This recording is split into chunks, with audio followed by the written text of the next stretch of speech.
Hi friends, সবাই কেমন আছো? আমি মৌমিতা। অনেকদিন পর একটা ছোট্ট ব্লগ নিয়ে চলে এলাম। ভিডিওটা ছিল আমার দিদাবাড়ি যাদবপুরে, তো সেখানে যে সন্তোষপুর লেকটা আছে সেখানে যাওয়ার ভিডিও।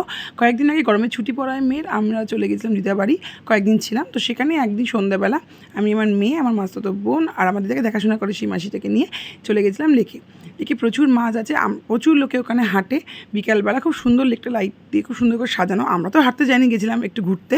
তো এই দেখো, আমরা চারজন বসে খুব মজা করছিলাম এবং করে প্রচুর মাছ আছে, যে মাছগুলো মানে খুব সুন্দর, খুব বড় বড় সাইজে। আমার মেয়ে তো মাছ দেখে খুব খুশি, খুব এক্সাইটেড হয়ে গেছিলো। অনেকে সেই মাছগুলোকে পাউরুটি মুড়ি খাওয়াচ্ছিল, তো আমার মেয়েও দেখা দেখি খাওয়াবে বলে ইচ্ছে করলো। তো আমি ওদের একটা মুড়ি প্যাকেট কিনে দিলাম। আমার মেয়ে আর আমার ছোটো বোন মিলে মাছ দিয়ে খাওয়াচ্ছে। দেখতেই পাচ্ছ কী সুন্দর করে মাছগুলো খাচ্ছে। এগুলো সব সোয়াঙ্গিন মাছ, আমাদের অ্যাকোরিয়ামেও আছে, কিন্তু এত বড় সাইজের রুহি দেখিনি। তাই এতগুলো মাছ একসাথে দেখে ওর খুব ভালো লেগেছিলো। তারপর আমরা ওখানে কিছুক্ষণ আড্ডা মেরে চলে এলাম। পার্কটা খুব সুন্দর, সন্ধ্যেবেলায় সময় কাটানোর জন্য খুব ভালো।